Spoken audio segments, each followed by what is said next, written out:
नमस्कार साथियों, स्वागत है आप सभी का हमारे खुराना क्लासेस यूट्यूब चैनल पर। दोस्तों, आज आपके लिए 5वां पेपर है हिंदी भाषा शिक्षण एवं प्रवीणता। डीएलएड फर्स्ट ईयर के लिए है। 60 में से आपको 24 अंक की आवश्यकता होगी। इसमें से आपको 24 नंबर लाना कंपलसरी है। अगर आप इससे कम लाते हो तो आपकी बैक लग जाएगी, ठीक है ना। आप लोग एक काम और करिए, डिस्क्रिप्शन बॉक्स में लिंक दिया गया है, आपका टेलीग्राम का लिंक है ना, उसको आप लोग ज्वाइन करना है। इस पर आपको मैं रीड के क्लासों के नोट्स डालूंगा और वीडियो आपको इसी चैनल पर आएंगे, खुराना क्लासेस पर। तो सभी विद्यार्थी तैयारी करना, आराम से निःशुल्क आपकी क्लासें रहेंगी। क्वेश्चन नंबर 1 है अपना कि हिंदी भाषा में प्रयोग की जाने वाली लिपि कौन सी है। तो आपका आंसर होगा आपका देवनागरी, ठीक है ना।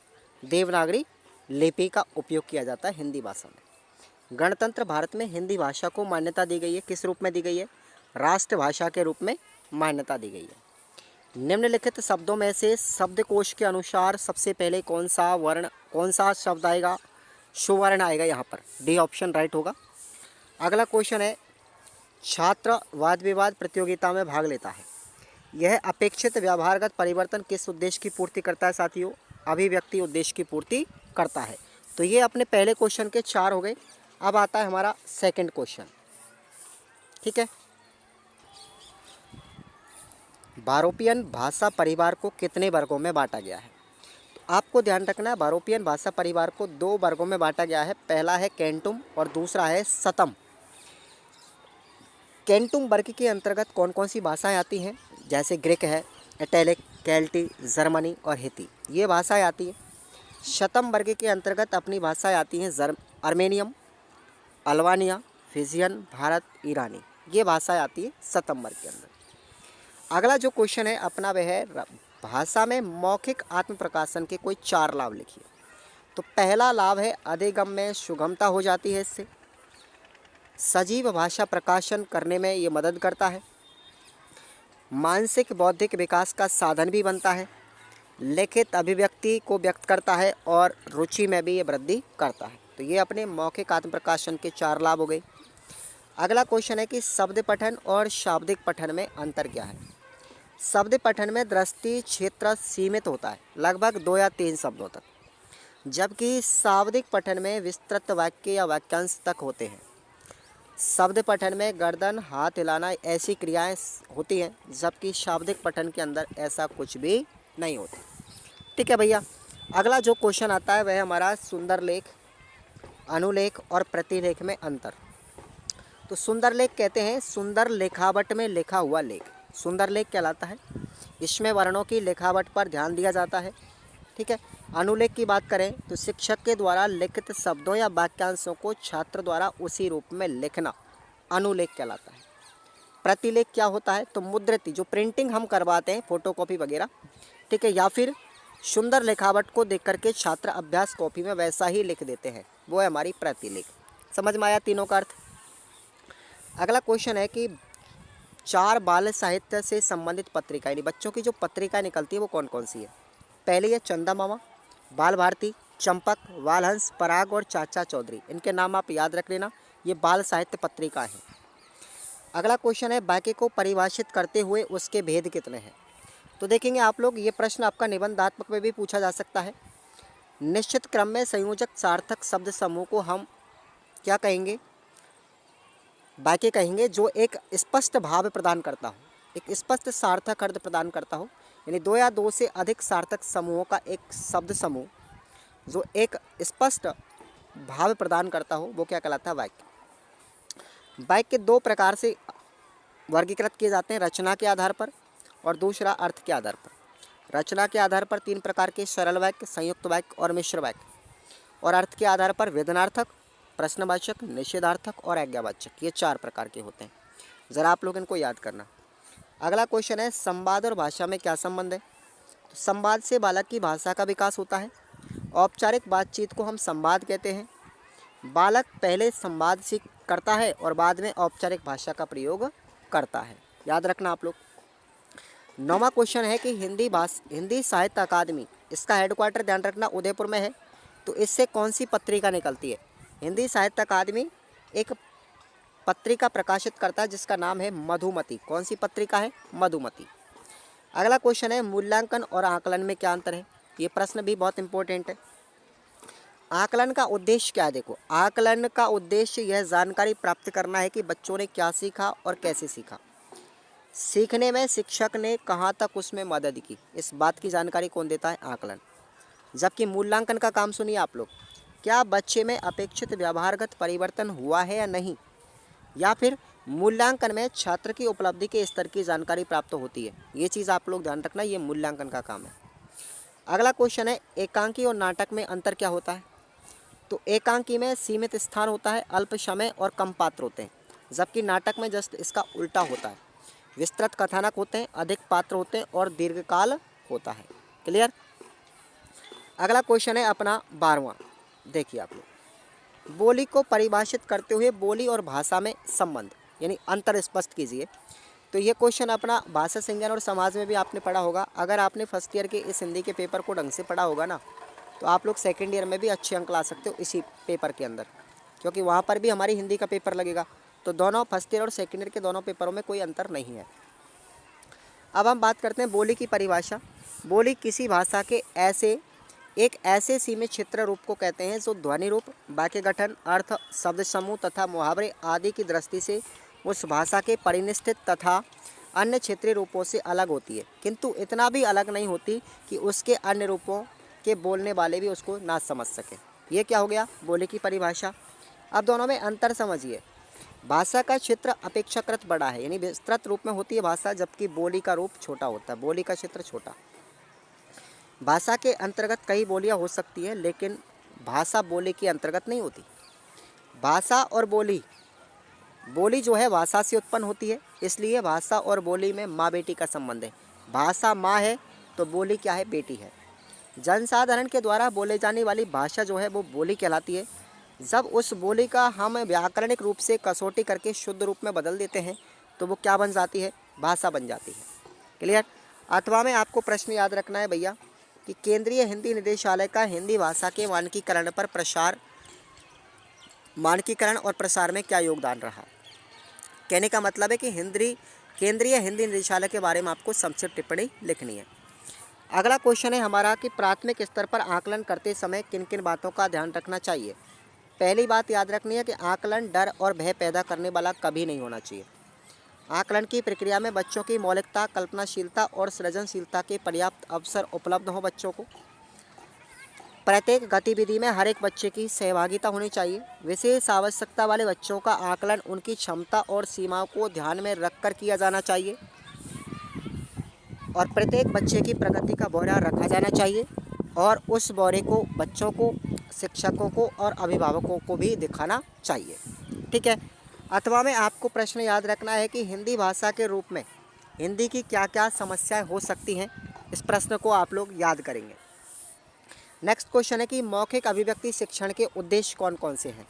तो पहला उद्देश्य है कि शिक्षार्थी शुद्ध, स्पष्ट, स्वाभाविक और प्रभावयुक्त वाणी में वार्तालाप एवं भाषण की क्षमता अर्जित कर सकेंगे।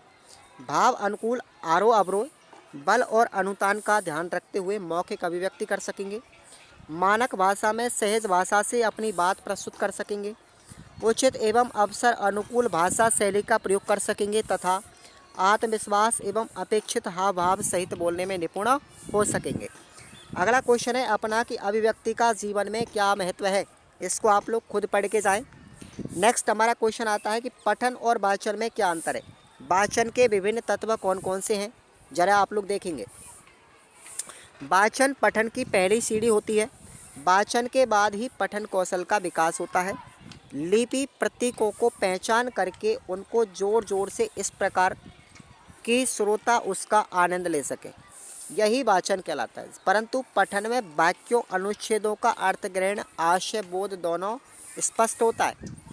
अब वाचन के तत्वों की हम बात करते हैं यहाँ पर। तो पहला तत्व है ध्वनि के प्रतीक वर्णों को देखकर पहचानना, वर्णों के प्रयोग से शब्दों का निर्माण करना, शब्दों को उचित सोपान में बांटकर उचित गति से उच्चारित करना, वाक्य को सार्थक इकाइयों में बांटकर पढ़ना, संदर्भ के अनुसार शब्दों का भाव ग्रहण करना और निश्चयात्मकता बुद्धि से पठित सामग्री पर अपना मंतव्य स्थिर करना।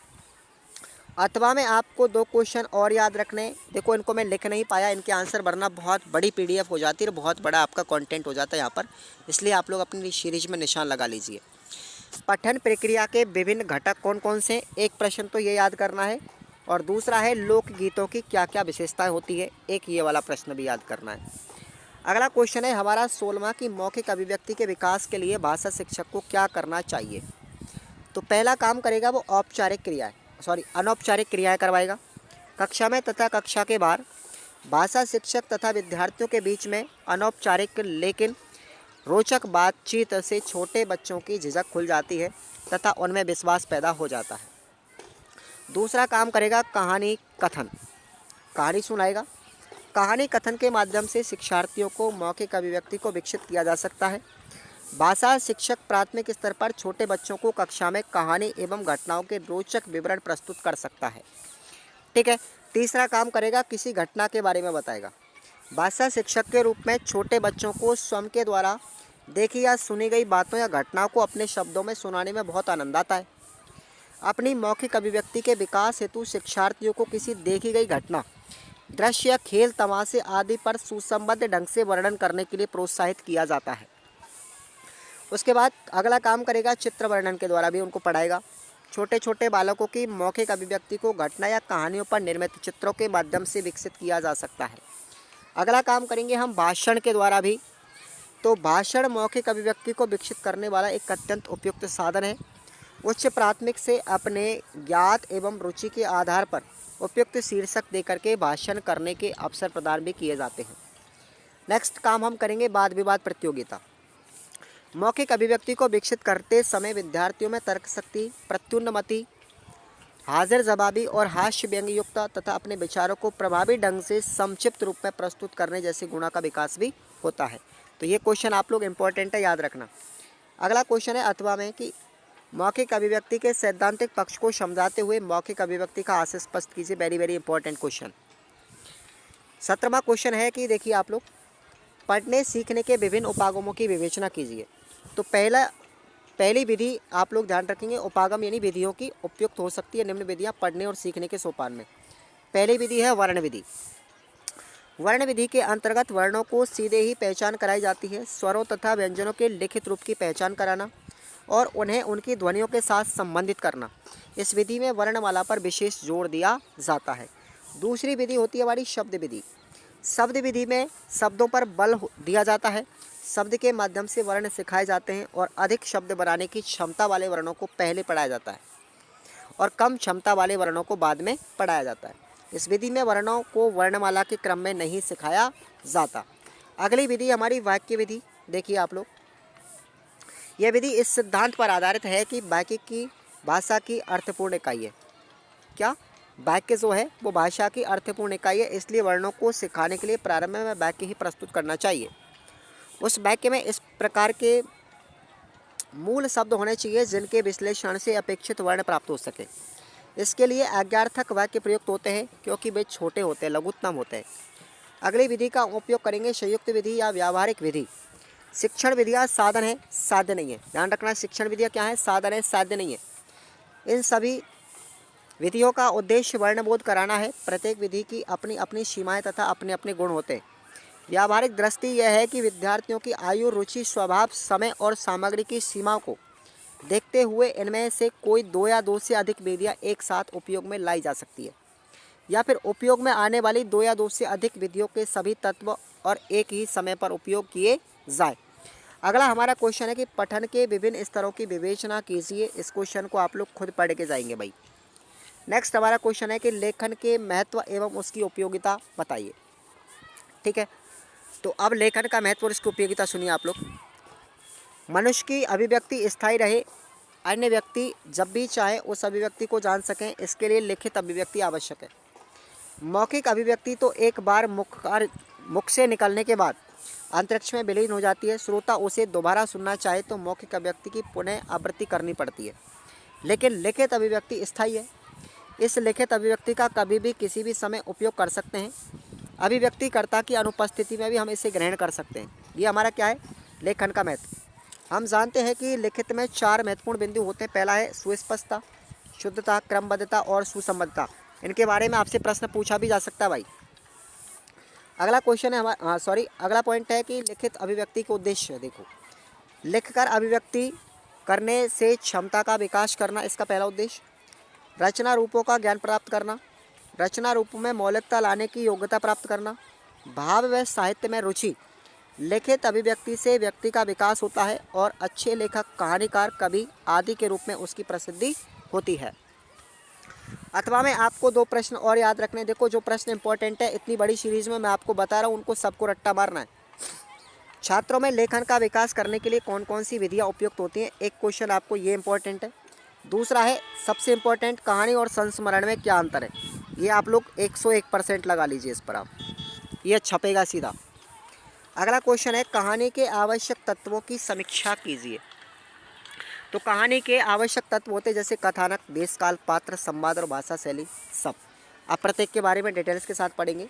कथानक, पहला तत्व, कहानी का केंद्रीय बिंदु कथानक होता है। कहानी का कथानक आमतौर पर कहानीकार के मन में किसी घटना या जानकारी या अनुभव के कारण आता है।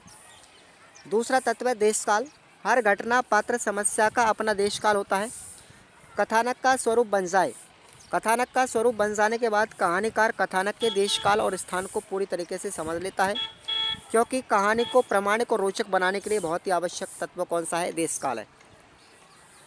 अगला इसमें तत्व आता है पात्र एवं चरित्र चित्रण। हर पात्र का अपना स्वरूप, स्वभाव और उद्देश्य होता है। कहानी में वह भी विकसित होता है या अपना स्वरूप बदलता है। पात्र की भूमिका ही कहानी को आकर्षित करती है। अगला तत्व है संवाद। कहानी में पात्रों के संवाद बहुत महत्वपूर्ण होते हैं।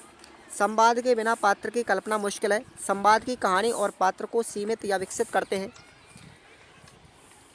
और संवाद के द्वारा कहानी को गति देते हैं और आगे बढ़ाते हैं। अगला तत्व है हमारा भाषा शैली। कौन सा है, भाषा शैली। भाषा अनुभूति और अभिव्यक्ति का मुख्य सेतु है। इस सेतु को मजबूत और सुंदर बनाने के लिए शब्द कारीगर नित्य नए नवाचार करते हैं। वैसे हर कहानीकार अपनी प्रकृति के अनुसार भाषा और शैली का चुनाव करता है। अथवा में आपको क्वेश्चन याद रखना है। देखिए कौन सा है, समाचार लेखन की उल्टा पिरामिड शैली। 101% आप लोग याद रखेंगे इसको, उल्टा पिरामिड शैली के बारे में पढ़ना है। और दूसरा है अगला क्वेश्चन, विशेषण की परिभाषा देते हुए विशेषण कितने प्रकार के होते हैं, उदाहरण सहित समझाइए।